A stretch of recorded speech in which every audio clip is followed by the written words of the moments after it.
Yeah, I mean, I did a live show last night, and I had people ask. I had two people ask me two different questions. I thought it was interesting. One person asked me, what do you feel good about? What do you feel bad about based on media days? And I think the other person said, what was your favorite thing about the depth chart and your least favorite thing? I'm like, I don't even know how to answer that question because it's a preseason depth chart. Not that I don't like talking about it, but even Kirk, he downplays it every single time. The only thing I would say is, as far as a reaction to the depth chart that we've gotten, Mark, is that it is interesting that Caleb Brown and Seth Anderson are not listed. Is it odd? No, I don't think it's odd. I think it's interesting. I think they'll be listed by the end of fall camp, assuming things go, as we expect them to go. We've got to remember there were walk-ons at wide receiver who played last year. Alec Wick being one, Reese Osgood. Kirk is not going to anoint Caleb Brown, who's never seen the field, and put him ahead of a guy like Alec Wick, who's probably been working his tail off for the last 2 years. He's not going to do that. So pull the brakes on panicking over Caleb Brown not being on the depth chart and Seth Anderson. Seth Anderson missed all of spring with an injury. So, I know there were some newcomers listed at linebacker and offensive line. A little bit different, though. Those positions were not as deep last year. You didn't have walk-ons, these young kids getting experience. So hopefully that's good. I mean, hopefully guys like Alec Wick, if necessary, can come in this fall and provide something at receiver, right? I mean, we were talking about this last year heading into the South Dakota State game. Oh my goodness, 2 of our top 4 receivers are walk-ons. That's not good, right? That's never going to be a good thing. Not in my book. It's not going to be a good thing. But you hope that arguably a cruel experience, hopefully that pays dividends down the road with depth and leadership and everything. And hopefully those guys have earned the respect of the scholarship guys, and it just creates a better room. So I didn't really have a lot of surprises, at least come off the depth chart for me. And as far as Big Ten Media Days, Kirk seemed relaxed, seemed happy. As I said on my show last night, though, maybe that means he feels better about the team, or maybe he got a double shot of espresso that morning from Quick Start, Mark. I don't know. I mean, we just don't know. So read into a person's demeanor all we want. It's one day and a short little segment of a person's day. So that's what this time of year is all about, though, Mark, as we're about to hit August. And then I wanted to tag on to something that you stated earlier in reviewing the depth chart and then going immediately to wide receiver. This dearth of wide receiver talent, both and the comment you made about there being 2 of the 4 on the 2 deep going into game 1 last season being walk-ons. What has produced this? Because if you look at any college football roster, if you go through the recruiting, the formula for how many players you recruit and sign at each position has to be almost formulaic from team to team. Now, if you're a passing team, you may want another wide receiver or 2 than another team, but they're extremely close. There's a formula. You need X number of offensive linemen, X number of scholarship quarterbacks on down the line, every position. So them having this limited number of wide receivers has to come from the transfer portal, losing more than they've gained, and some other level of attrition for them not to have maybe players who have just not met expectations that were decently recruited players that just haven't worked out.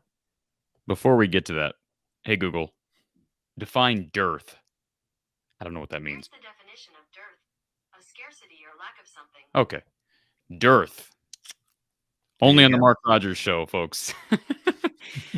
So in answer to your question, yeah, I think you can attribute most of it to the transfer portal. They've struggled to get quality prospects in general. And when guys don't play, they leave, right? So now, I mean, you could say that about any program, but I think Iowa, first of all, does a poor job of involving receivers, and that could create issues with players wanting to leave, even if they're playing. Keegan Johnson's a perfect example of that. Had he stuck around, he's a starter this year. I have no doubt about that. I don't care what people say. I know there are people ripping him for not playing last year. I didn't want to be there. You don't know what you're talking about. Okay? That's the bottom line. You don't know what you're talking about. He wanted to play. We've talked about that over and over again. He didn't want to play for this offense. That's the fact of the matter. He didn't want to be in this system anymore. and play for this offense. So he went to Kansas State. He went to a team that went to a Big 12 championship game last year and plays in the best offensive conference maybe in the country. So, it is what it is. Arlen Bruce did the same thing. I know he wasn't involved a whole lot last year, even though he's the only healthy guy almost all year. And yet he moved on to Oklahoma State. We'll see what those guys do. But those are perfect examples. Charlie Jones, another perfect example. He comes here as a walk-on. Purdue ends up taking him, and he, shows out. Now he's in the league. Desmond Hudson was a flop. He grew up in Kansas City, comes to Iowa, doesn't do anything. Now he's at UNI barely playing. And when I say UNI, I'm talking about Northern Iowa, the Panthers. Okay. Go down the list. Quavon Matthews is another one that just never worked out. Derek Willies. We want to go back 10 years ago. How about Derek Willies? If I'm not mistaken, Derek Willies ended up having a really nice career down at Texas Tech. And last I knew, played a little bit for the Browns. Really athletic, big receiver at Iowa. Had a couple of moments that shined at Kinnick. There was all kinds of hype. Never did anything. Adrian Falconer, another example of a receiver that you expected to do something, never did anything. Jay Shield was almost treated as the second coming by some in the media. Never did anything. Ended up walking away. We can keep going if we need to. Devontae Young switched from receiver to safety. We don't see many DBs switching to receiver. We see a lot of receivers switching to DB. So that might be the most thorough answer I've ever given you, Mark. But I think there's a lot that goes into their issues. And until this year, they haven't really done much of anything in the portal successful besides Matt Quarles in 2017, the New Mexico receiver who never ended up playing at Iowa. So he comes to Iowa and never sees the field. They just have not had success with that position in quite some time.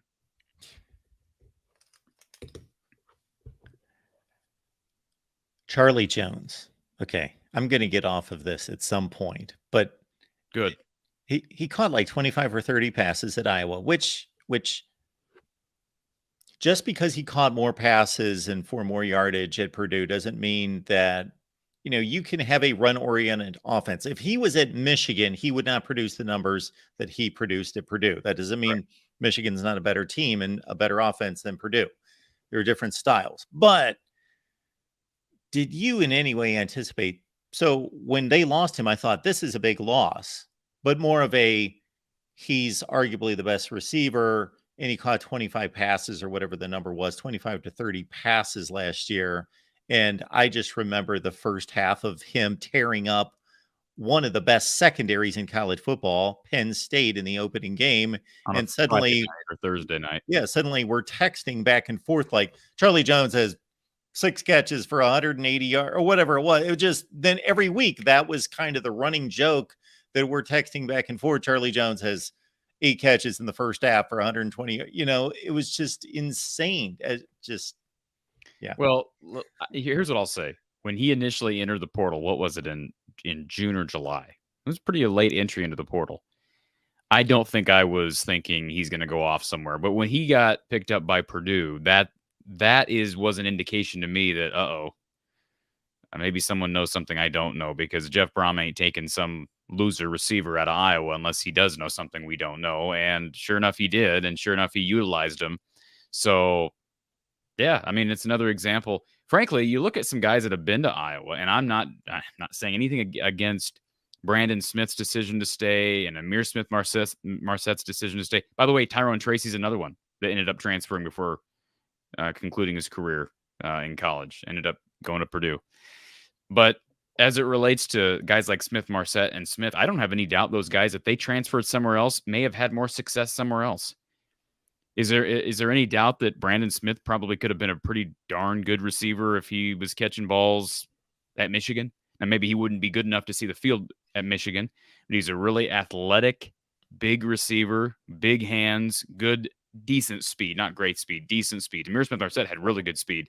And those guys were just average at Iowa, and they're both fighting to stay above water and retain roster spots in the league. So it makes sense why guys leave. And that's why I've said to you before, Mark, if, and I'm not trying to play Debbie Downer here, but if Caleb Brown, that experiment doesn't work this year, or if somehow he doesn't end up being a starter, which, holy Moses, if that doesn't happen. But if that were to happen and he ends up, not doing anything this year, I think he's gone next year. I don't think he's sticking around. That's just the nature of college football. It's been so easy for receivers to leave already. Now transferring is as easy as ever. And here's a guy who just came from Ohio State. And I can tell you, NIL was a factor with him coming to Iowa.